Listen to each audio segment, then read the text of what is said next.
Bueno, muchas gracias. Bueno, efectivamente estoy aquí por invitación de Hugo, estamos colaborando con Hugo, después al final les voy a comentar un poquito de lo que estamos haciendo, pero aprovecho esta oportunidad para contarles un poco cómo un grupo de colegas estudiamos el movimiento de grupos de animales desde el punto de vista de la física estadística, o la biofísica estadística, ya que los que se mueven son seres vivos. Brevemente, el grupo de los colaboradores los quiero mencionar brevemente. Un grupo de gente, sobre todo Leticia y Andrés, con los que más colaboramos en el FRISIB, en La Plata. Y el otro grupo de colaboradores es la gente que hace la parte experimental, también teórica, pero los datos experimentales que yo voy a mostrar vienen de ellos, son el grupo del Instituto Systemic Complexity en Roma, y bueno, Cabaña y Jardina son los líderes del laboratorio, y después bueno, hay una serie de estudiantes de doctorado y postdoctorado con los cuales hemos en distintos momentos interactuado, así que bueno, los quería mencionar brevemente. Bueno, ¿de qué se trata? ¿Cuál es el problema que miramos? Miramos cómo se mueven animales en grupo. En inglés se llama flocking o swarming. Grupos de animales que por algún motivo se mueven juntos.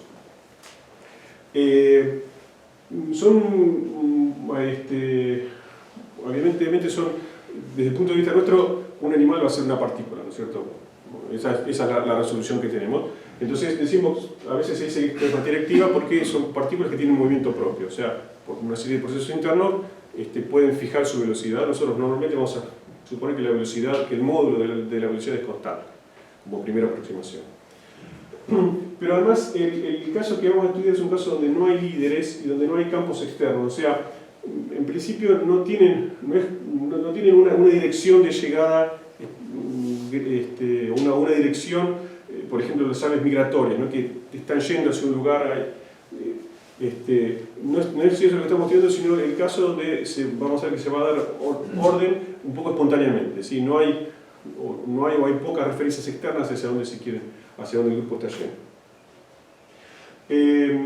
Los animales que muestran este tipo de fenómenos son muchos, son muy variados y de distintos tamaños. Tenemos bacterias que se mueven en grupo, hay enjambres de insectos, distintos tipos de insectos, peces, mamíferos o cuadrúpedos, y bandadas de aves. Yo mencioné, están en rojo los dos casos que yo voy a mostrar, así que son movimientos en 3 dimensiones. Entonces, les muestro un ejemplito de lo que estamos mirando. Bandadas, por un lado. Concretamente, los resultados experimentales que trabajamos son con este pajarito que es un estornino. Los estorninos son aves originarias de Europa que fueron importadas, se aparecieron primero en América del Norte y después en América del Sur en cautiverio. Algunos se escapó, como suele pasar, y ahora las encontramos seguramente están en La Plata desde hace unos años. Me decían que aparentemente también acá en Montevideo se las empieza a ver. Pero son originarias de Europa y son conocidas porque hacen este tipo de cosas. Forman grupos muy grandes y, como ustedes pueden ver, se organizan, se autoorganizan de una forma muy particular, dan lugar a estos movimientos muy complejos, pero ordenados, muy vistosos. Esto creo que está filmado en algún lugar de Inglaterra. Bueno, llama la atención cómo se mueven y cómo coordinan sus movimientos. En particular, ustedes van a ver los efectos que se producen cuando giran. Eso es lo que lo vamos a mencionar durante la charla, ¿no? Tienen una forma muy coordinada de girar. Pueden doblar de forma que la bandada conserva su cohesión y gira la bandada como un todo. Si buscan esta palabra, Starling Murmurations, en inglés en YouTube aparecen un montón de estos videos con música. Así que yo sigo de largo, pero son muy lindos de ver y llaman mucho la atención. Un poco menos bonitos de ver, este es el otro ejemplo que voy a considerar, son los jejenes. Los jejenes los conocemos todos, son bichitos así bastante feos, pican. Y jejen es un nombre muy genérico, hay de muchas especies distintas. Estos son los dos géneros que aparecen en Roma. Creo que son 4 especies en total que forman que son las que se pueden observar en Roma. No son exactamente las mismas especies que tenemos por aquí, pero el fenómeno es parecido, seguramente ustedes también lo han visto. Se forma una nube de bichitos que apenas se ven y que está como flotando ahí en el aire. Acá está fotografiado con una... detrás hay una tela oscura para que haya contraste y para que la cámara lo pueda tomar. Pero es eso, es una nube de puntitos que vuelan, que está como flotando ahí. Esta vez, en este caso no hay un orden, en el sentido de que las velocidades no es que están yendo a algún lugar, las velocidades están desordenadas, cada uno va por donde le parece, y hay como una nube, por ahí se aparece, por ahí se desarma, ¿sí? Depende, y se vuelve a armar en otro lugar. ¿Sí? Normalmente las nubes se arman, los individuos son machos, bueno, no sé exactamente cómo funciona, pero están esperando a las hembras o atraen las hembras de esa manera. Pero las nubes las forman los machos. Bueno, y como ven son bastante feos. Bueno, ahora nosotros los miramos desde el punto de vista de la física estadística, como decía. Entonces vamos a hacer una gran abstracción, nuestras partículas van a ser los animales que se mueven, y vamos a tratar de entender cómo surge el comportamiento global. Entonces, una primera cosa que no se le puede ocurrir como físico estadístico, digamos, bueno, por supuesto, tratar de entender las cosas dentro de un mismo marco, ¿no es cierto? Lo que nos enseñan de chicos en física, tratar de hacer una teoría que explique la mayor cantidad de cosas posible. Los fenómenos son distintos, son aves que vuelan de forma ordenada, y acá tenemos insectos que hacen una nube que no va a ninguna parte. Pero, sabiendo algo de materia condensada, sabemos que existen cosas como los ferromagnetos, ¿no es cierto?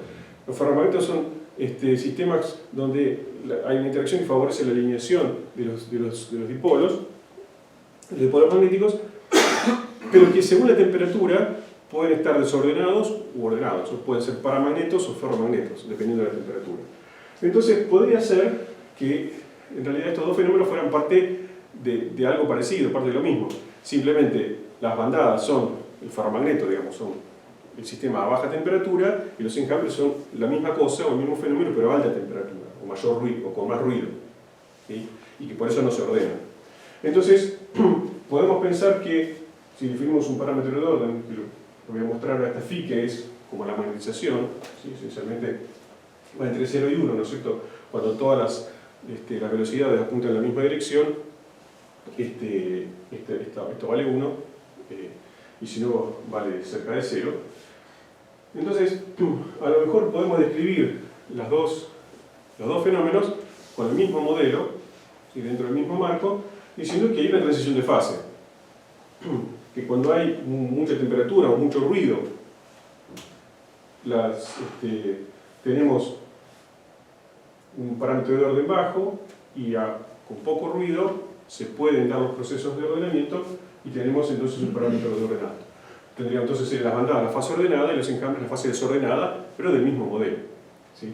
Obviamente el problema que uno tiene acá es que no tenemos un control, no tenemos ningún botón que girar que nos lleve a, ¿no es cierto?, entre bandada y enjambre, porque son especies distintas, no podemos ordenar a los enjambres, ¿sí? Entonces tenemos que hacer observaciones de dos sistemas distintos y tratar de interpretarlos en el mismo marco, pero no hay un experimento que nos pueda mostrar esa transición, ¿no? Pero entonces nuestra hipótesis va a ser que son esencialmente como dos fases del mismo modelo, ¿sí? Dos estados distintos,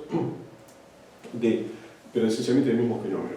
Y efectivamente hay un modelo famoso, que es el modelo de Big que tiene esta característica, y que la idea es del modelo es bastante sencilla, es ser una especie de interacción ferromagnética, digamos, pero entre velocidades, ¿sí? Entonces la idea es simplemente decir, bueno, la velocidad al tiempo instantáneo, al próximo tiempo, imagínense que saquemos por un momento esta j, la velocidad al tiempo t más 1, digamos, es simplemente igual a la suma de las velocidades.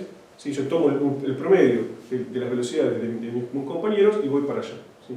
Pero me equivoco un poquito, entonces acá tengo un término de ruido, ¿sí? Después acá lo hemos escrito de esta forma, que es más tipo, como escribimos las cosas en física, pero la idea básicamente es esa, ¿sí? Entonces, el modelo no es exactamente la forma en que lo propuso Ricci originalmente, pero esencialmente es lo mismo. Después tendré que agregar un vínculo, porque en este modelo el módulo de la velocidad está fijo, ¿sí? Recuerden que tenemos que de alguna manera meter en el modelo el hecho de que las partículas en realidad son animales que pueden fijar más o menos su velocidad, entonces lo modelamos como que el módulo está fijo. Pero una forma me parece interesante de verlo es decir, bueno, acá tengo un hamiltoniano que tiene una interacción ferromagnética entre velocidades.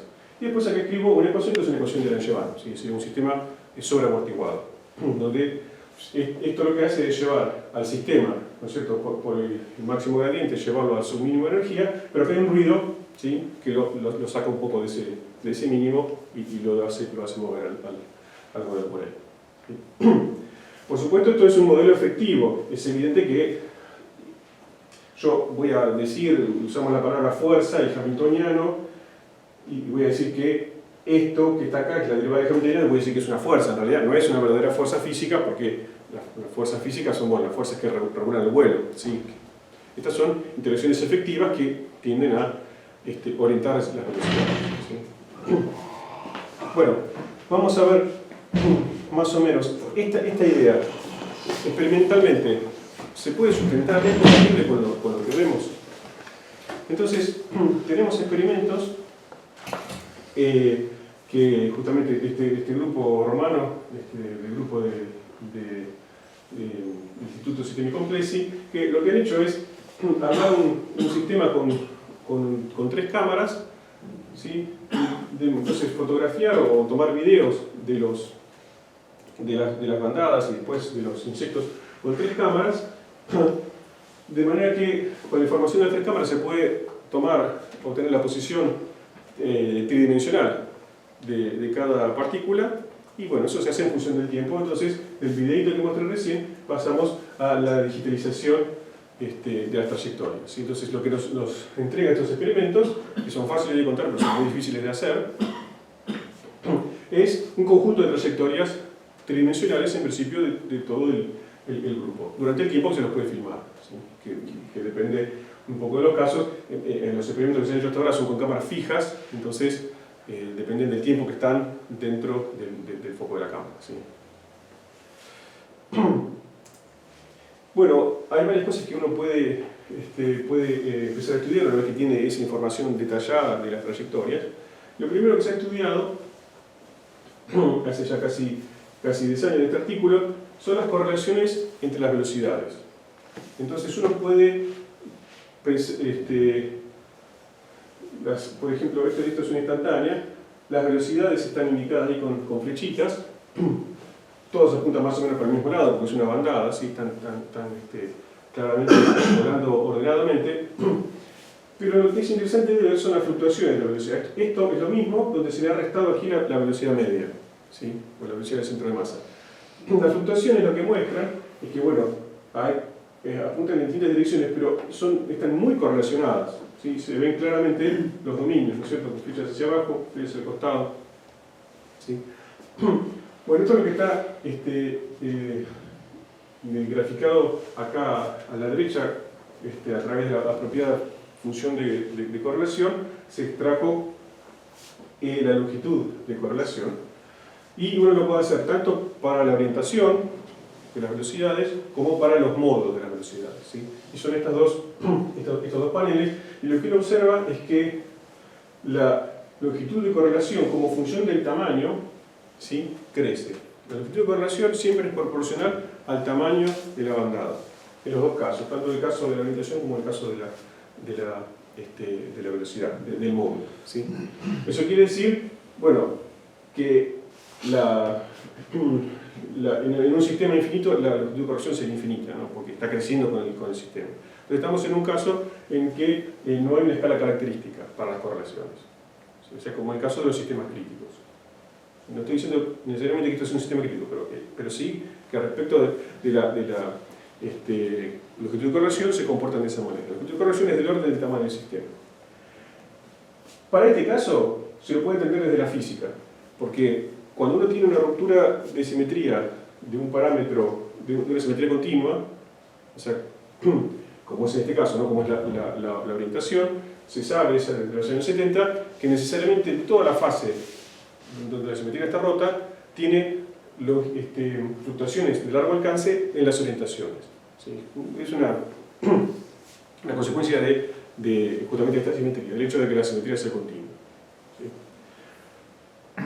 Para el módulo de la velocidad es una cosa que se encuentra en los experimentos que no necesariamente era de esperarse. ¿Sí? Yo en esto no me voy a detener, para hablar de un modelo donde vamos a mirar solamente las orientaciones, ¿no? Como era el modelo de Dixon. Pero bueno, esto es una información interesante que sale del experimento que es todavía para analizar. Bueno, y lo mismo uno puede hacer con los G-genes, ¿sí? Que ahora no están ordenados. Entonces, las fotos de los G-genes no son tan interesantes, porque no están ordenados. Pero si uno mira la longitud de correlación, ¿sí? Con el mismo análisis anterior, encuentra exactamente lo mismo. Estoy hablando ahora de las orientaciones, sobre las orientaciones. Encuentra otra vez que la longitud de correlación crece con el tamaño del sistema. Entonces, esto es interesante. En el caso anterior yo decía, si yo sé que la simetría está rota, y lo sé porque lo veo, en ese caso puedo medir el parámetro de orden y es alto, ¿sí? Entonces sé que físicamente voy a necesitar una longitud de correlación larga. Acá no tengo, el parámetro de orden es casi cero, ¿sí? No, los encambios no están ordenados. Sin embargo, la longitud de correlación es el orden del tamaño del sistema. Entonces, esto me está indicando que esa nube de G-genes, que yo la veo, ni siquiera puede ser que sean, que por ahí podrían no ser interactuantes, podrían simplemente estar ligados por una referencia externa. ¿Sí? Pero sin embargo, si yo miro las correlaciones, están fuertemente correlacionadas, o sea que sí están interactuando. Y no solo que están interactuando, sino que están, por algún motivo, en un punto crítico. ¿Sí? Pareciera, justo en el punto donde están a punto de ordenarse. ¿Sí? Están desordenados, pero están a punto de ordenarse, por lo menos es lo que nos indican nuestros modelos, lo que sabemos de la física estadística. Cuando la longitud de correlación es infinita es porque estamos en el punto crítico, estamos justo por ordenados. ¿Sí? Así que aparentemente, por algún motivo, los G-genes quieren estar justo ahí. De toda la fase de alta temperatura, toda la fase desordenada, eligieron quedarse en la parte justo cuando se está por ordenar. ¿Sí? Y bueno, esto brevemente, pero este mismo comportamiento uno lo puede encontrar, las dos cosas uno los puede encontrar con el modelo de Dixon. ¿Sí? Así que digamos que la conclusión de la primera parte es que esta idea de que estos dos fenómenos pueden ser dos aspectos del mismo modelo, del mismo fenómeno, se cumple. Hasta aquí que analizamos las propiedades estáticas, correlaciones de velocidad, pero son correlaciones estáticas, en el sentido que son configuración por configuración.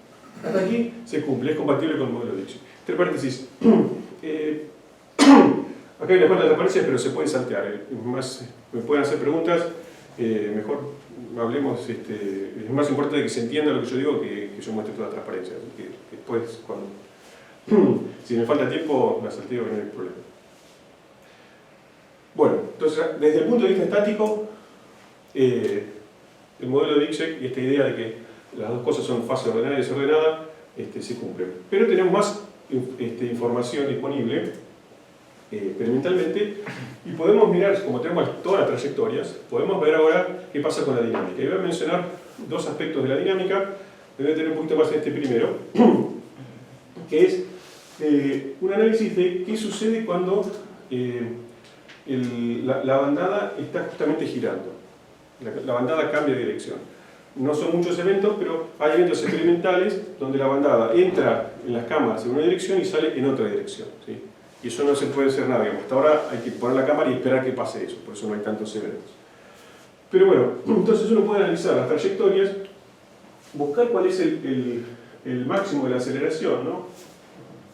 como está acá, uno busca los picos de la aceleración y dice, bueno, el máximo de la aceleración, de la aceleración centrípeta sería, tomamos ese tiempo como el momento donde el individuo, ¿sí? Este pájaro individual, está girando. ¿Sí? Entonces podemos hacer esto para todas las trayectorias y entonces uno la va graficando y encuentra curvas así y encuentra que los máximos no coinciden temporalmente. ¿Sí? Entonces uno puede estudiar cómo se propaga el giro. Se observa que el giro siempre empieza con 2 o 3 pájaros que empiezan a girar y eso después se propaga. De esta forma podemos estudiar la propagación porque lo que hacemos es contar en función del tiempo cuántas aves giraron, que es el gráfico que viene acá. Esto es el número de pájaros que ya giraron como función del tiempo. Entonces acá estudiamos la propagación. Ahora, si uno mira esto, así, bueno, es una ley un poco rara, pero si uno le toma la raíz cúbica de esto, uno empieza a ver que la propagación es lineal, salvo el último pedazo. ¿Sí? Y esto es, digamos, la raíz cúbica significa, bueno, si la propagación es lineal, justamente lo que va a pasar es que el número de aves que doblaron es proporcional al volumen. ¿Sí? Entonces, por eso uno le toma la raíz cúbica a eso y eso es lineal en el tiempo. Obviamente después esto se achata porque cuando llega al borde ya no puede seguir creciendo el número de pájaros como el cubo porque se terminó la bandada. ¿Sí? Pero esta pendiente inicial lo que nos está indicando es que hay una propagación ondulatoria de la información de giro, que se mueve con velocidad constante. Hay un frente de onda de giro que se desplaza con velocidad constante, pero cuya velocidad, esta es la densidad o en realidad es la separación entre aves, ¿no? Pero que no se parece nada al sonido, porque esta velocidad no tiene nada que ver con la densidad de la bandada. Así que es otra cosa lo que está pasando. Y además fíjense que es una velocidad de propagación que la pueden medir que está entre 10 y 35 metros por segundo en el sistema del centro de masa. ¿Sí? Mucho más rápido que la velocidad de una ave que es del orden de 5 metros por segundo. ¿Sí? Por lo menos para esta especie. Entonces, esto les quiero mostrar brevemente que no es compatible con el modelo de Dirichlet. ¿Sí? Acá hay algunas ecuaciones, vamos a tratar de... no quiero quedarme demasiado en esto para no perdernos en la matemática, pero básicamente uno lo que puede hacer es mostrar, si uno está en la fase de baja temperatura, ¿sí? Uno puede hacer un desarrollo gaussiano, uno puede desarrollar todo en función del... alrededor de la dirección en la cual la simetría se rompió, y lo que puede hacer es hacer una aproximación que se llama la de spin waves, donde escribe un hamiltoniano gaussiano. ¿Sí? Entonces ahí uno puede hacer un par de cuentas. Y rápidamente uno puede ver, digamos, acá lo dicen en 2 dimensiones para que sea más fácil, este es el ángulo. ¿Sí? La ecuación que uno encuentra para el ángulo en estos casos, como se puede ver, es una ecuación de difusión. ¿Sí? Es una derivada primera respecto al tiempo y acá tengo la laplaciano. Comportamiento difusivo. Comportamiento difusivo, como ustedes bien saben, es completamente distinto de un comportamiento ondulatorio. O sea que esto que vimos recién no es lo que está diciendo Dirichlet que tiene que pasar. Entonces, si bien Dirichlet funciona para la parte estática, no nos está explicando correctamente la dinámica del problema. ¿Sí? Entonces, ¿cómo interpretamos? Bueno, tenemos que emparchar el modelo de Dirichlet de una forma, conservando su termodinámica, pero haciendo que la dinámica funcione y se corresponde con los experimentos.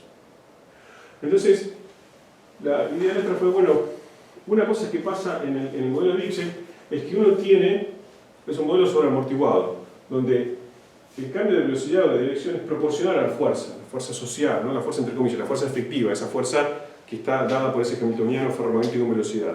¿Sí? Pero el cambio de la dirección es proporcional, esa velocidad, la derivada de eso es proporcional directamente a la fuerza.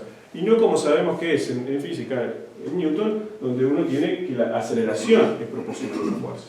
¿Sí?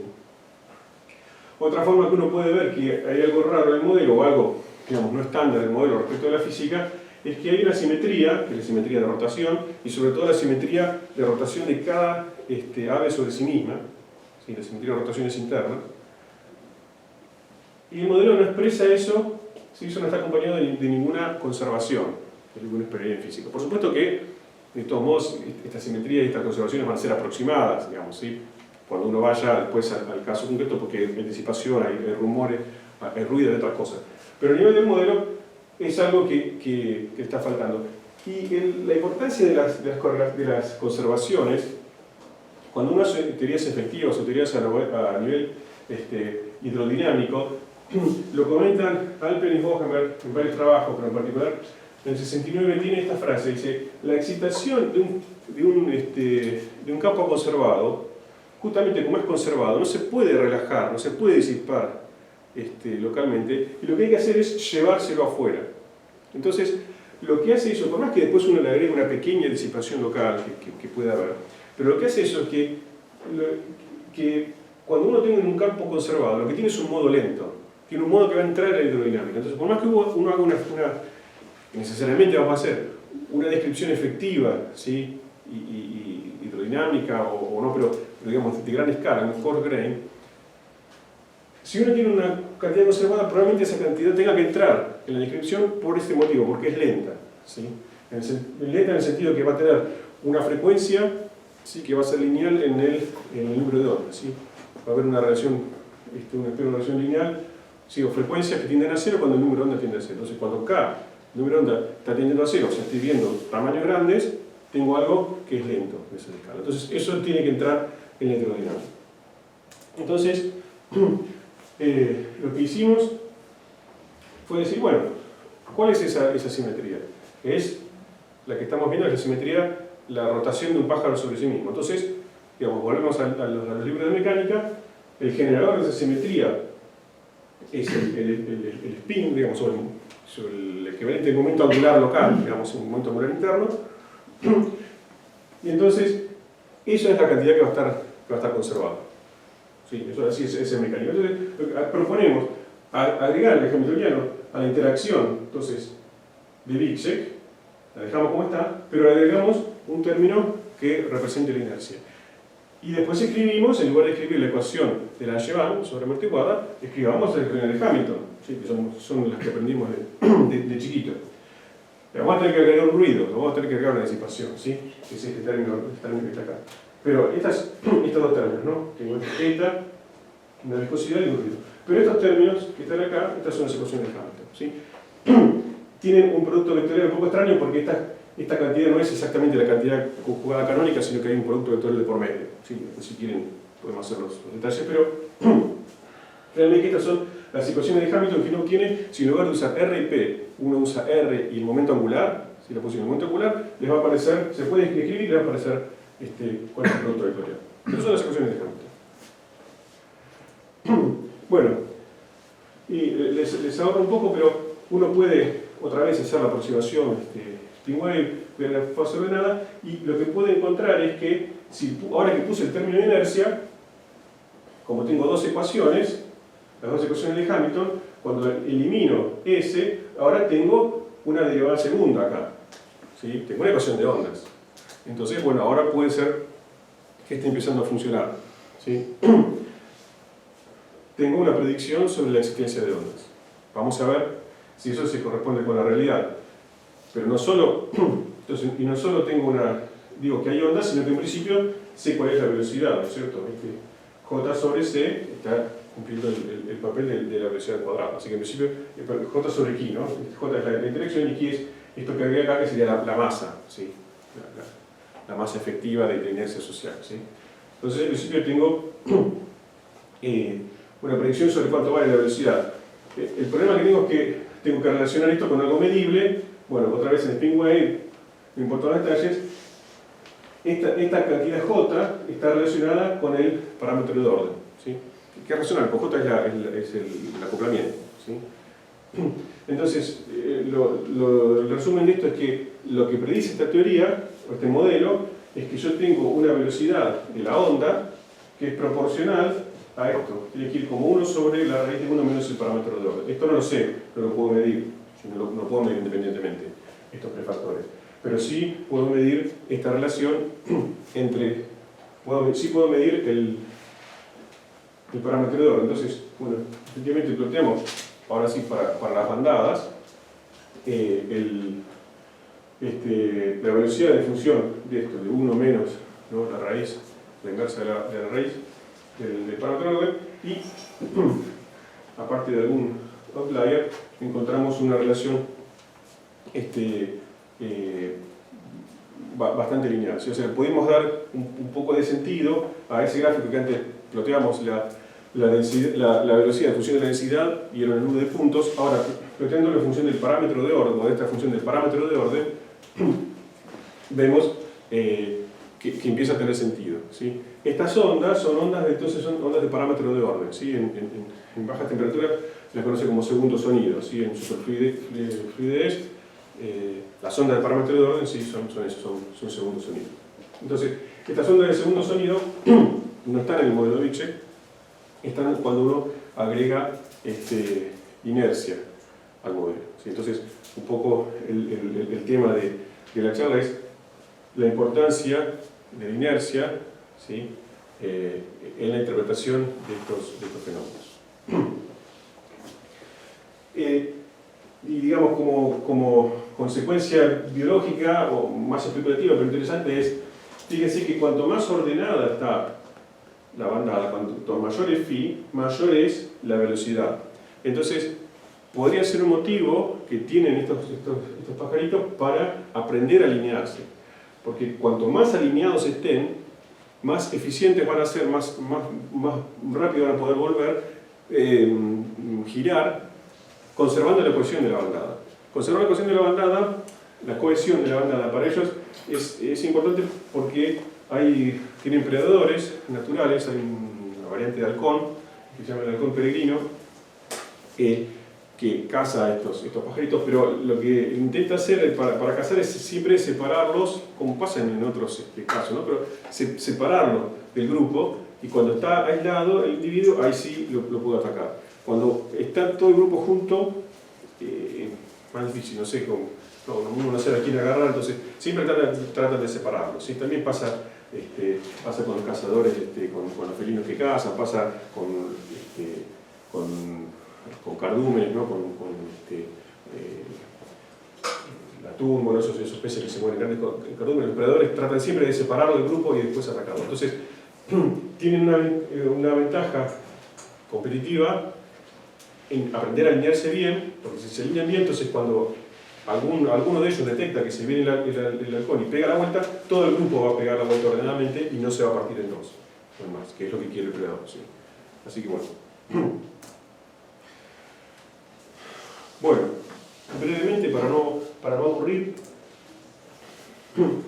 uno puede hacer lo mismo, no lo mismo, uno puede, con estos datos, con los datos y mirando los datos de G-genes, uno puede calcular funciones de correlación ahora temporales, ¿sí? Cómo se correlaciona la fluctuación de la velocidad en este lugar con otra fluctuación en otro lugar y en otro tiempo posterior. ¿Sí? Estoy un poco corto de tiempo, así que no entro en detalles, pero lo que quería mencionar es que estas funciones de correlación cumplen una ley de escala. A ver. Sí. Esta. Esta es una función de correlación temporal, K es el número de onda, y la hipótesis de escala dinámica, ¿sí?, de los años 70, de Alpern y Hohenberg para los ferromagnetos y para sistemas de materia condensada, decía que, una vez que yo la normalizo a la función de correlación, la forma de la función de correlación, uno lo que observa es que tanto el tiempo de radiación como la forma de la función de correlación dependen del número de onda. La hipótesis de escala dice que la forma en que dependen en realidad es a través de la longitud de correlación, ¿no? Que cuando estoy en una zona crítica, la longitud de correlación es la que manda y es la que me dice cómo suceden las cosas. Entonces, la hipótesis de escala dice, si yo conservo K por psi fijo, la forma de la función de correlación se va a mantener. Y lo único que va a cambiar es el tiempo de radiación con K, y va a cambiar de esta forma. ¿Sí? O sea, otra vez, va a ser una función de K por psi, de modo que si yo la mantengo fijo, eso va a ser una constante.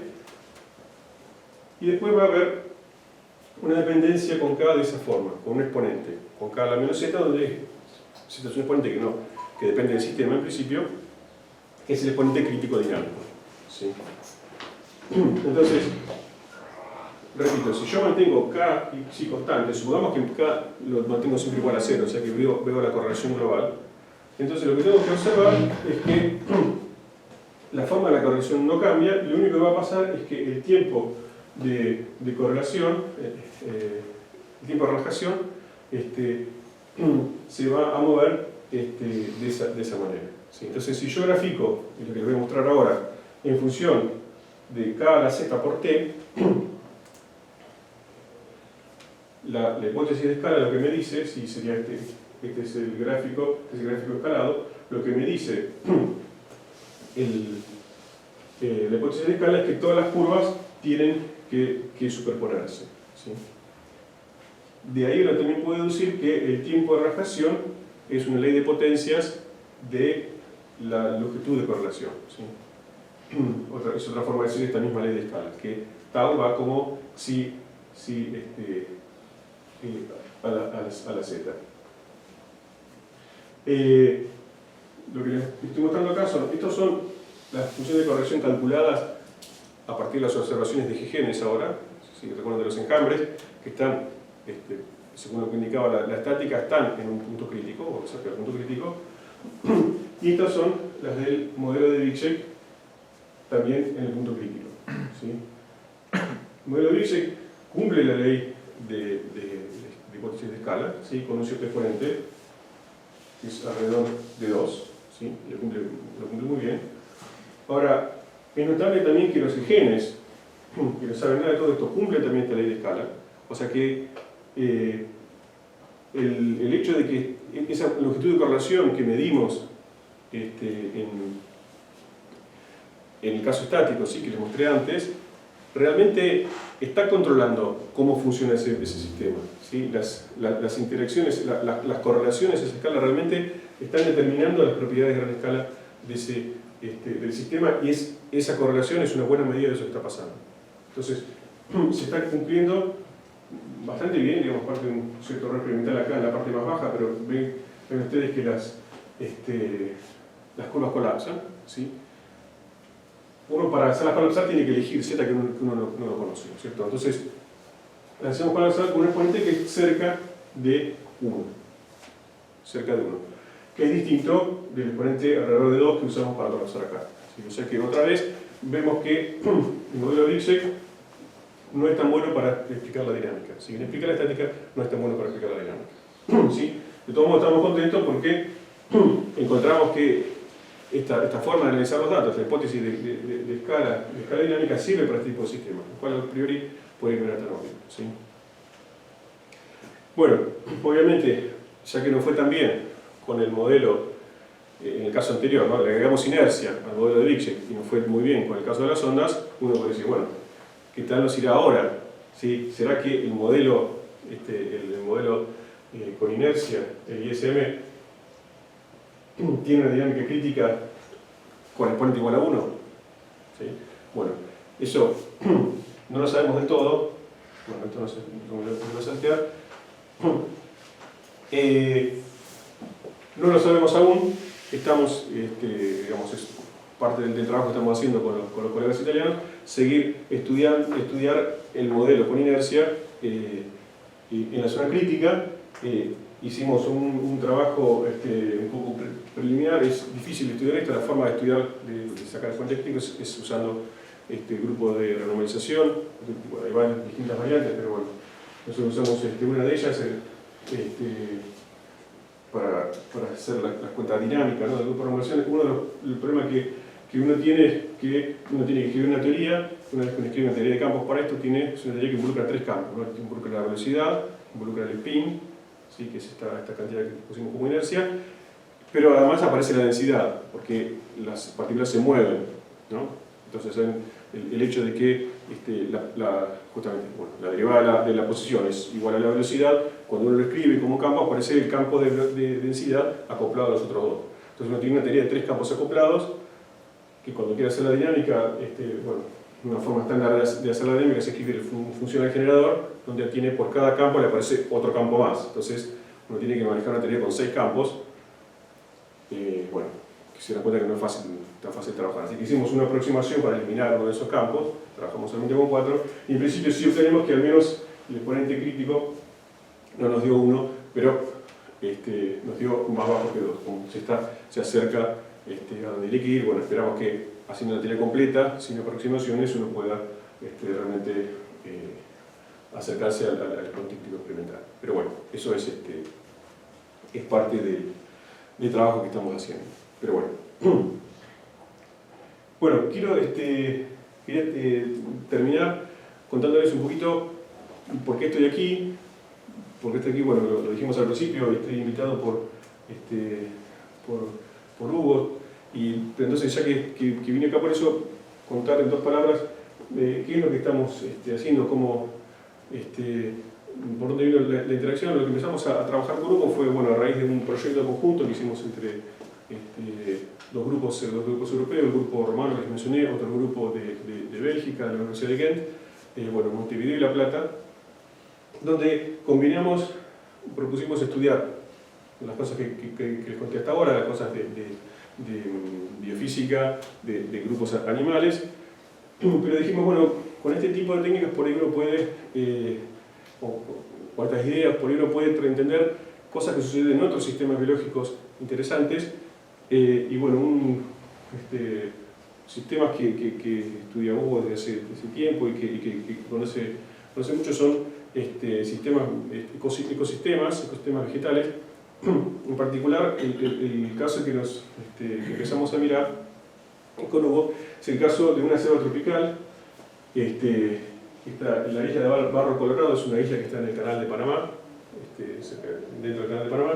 Es una isla que no era isla, era una colina, una montaña, que cuando se hizo el canal se inundó una parte y se transformó en isla. Y bueno, ahí hay una selva tropical, un ecosistema muy diverso, con muchas las selvas tropicales son estudiadas entre otras cosas porque ahí conviven muchas especies vegetales distintas. En este caso son del orden de 300 que estamos viendo, o sea que son muy diversos. Y hay varios interrogantes acerca de cómo funciona la ecología de esos sistemas. Y la particularidad que tiene esta selva es que está estudiada experimentalmente o observacionalmente, y en particular desde 1981 un grupo del Smithsonian Institute de Estados Unidos, no sabía que esto es el canal de Panamá, ¿no? Por eso es Panamá controlado por Estados Unidos durante muchos años, por eso ellos tienen un lugar de una estación experimental en esa isla, y en particular marcaron una parcela de 500 metros por 1000 metros, o sea, 50 hectáreas, y desde el 81 han realizado censos cada 5 años, donde registran la posición, el tamaño y más detalles, la especie y más detalles de todos los árboles, de todas las especies vegetales con un tronco de 1 centímetro de diámetro o más. ¿Sí? Son 200.000 árboles. Y comparten esos datos con investigadores, así que empezamos a estudiar esa selva. Acá lo que muestro son dos fotografías, este es el primer censo y el segundo censo, cada punto es un árbol, porque son realmente muchos árboles. Y bueno, estamos usando distintas técnicas de correlaciones y de análisis estadístico para tratar de entender la estructura y un poco de la dinámica de esa selva. Y les cuento muy rapidito, les muestro dos gráficos de una cosa que está sin terminar, así que es un poco provisoria, pero nos pareció interesante. Es para entender un poco la dinámica de esta selva. Les muestro rápidamente, estos gráficos son abundancia, o sea, número de individuos como función del tiempo, de distintas especies. ¿Sí? Cada color es una especie distinta. Y como ustedes ven, hay muchísima variación. Estos son los totales, ¿no? Estos son los totales si uno mira todos los árboles y si uno mira un subconjunto de árboles más grandes, que es un poco más estable. Pero ven que hay muchísimas variaciones. Hay especies que crecen, especies que oscilan, especies que prácticamente desaparecen. ¿Sí? Muchísima variación. Entonces, ¿cómo entender, digamos, la pregunta es cómo entender esto y, por ejemplo, hay algo catastrófico que está pasando acá, es una pregunta importante, ¿no? ¿Qué pasa en nuestra especie? ¿Se está extinguiendo? La peste es el cambio climático que está, o son variaciones naturales, cosas que siempre pasaron, de la dinámica de estos ecosistemas, y bueno, si hay especies que aparecen y desaparecen, pero no pasa nada, digamos, es algo normal.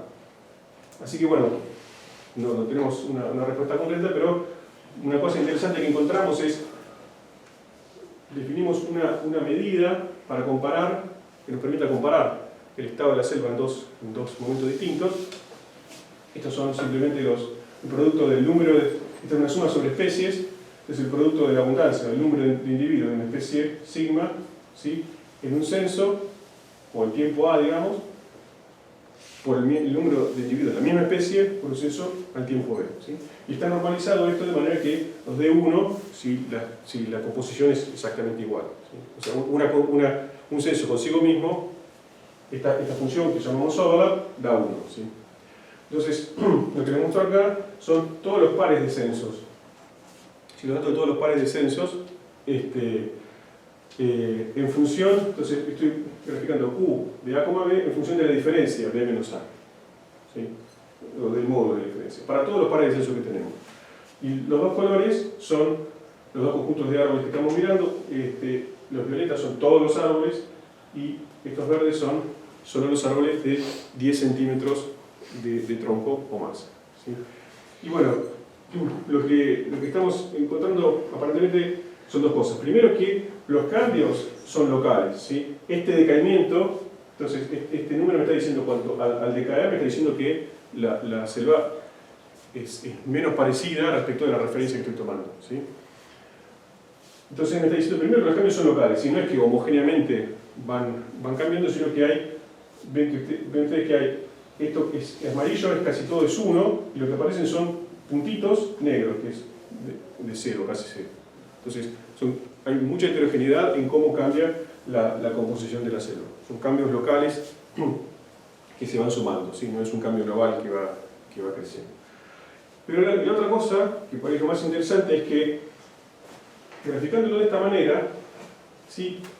Todos los censos, por supuesto, Q de A, parte de 1 porque está diseñado así. Pero la forma en que van decayendo, ¿sí? Dentro de, acá tengo una visita de puntos, pero la forma en que van decayendo es esencialmente la misma. No importa de qué censo parto, ¿sí? A los 5 años me fui a, no sé, a 0,98, ¿sí? A los 15 años estoy en 0,96, ¿sí? A los 20 años estoy en 0,94, ¿sí? O 30 años estoy en 0,94. O sea que esta variación parece estar comportándose como un sistema estacionario. Parece ser que hay mucha fluctuación de especies individuales, pero como un todo, el ecosistema no distingue, no ve que haya cambios bruscos, ¿sí?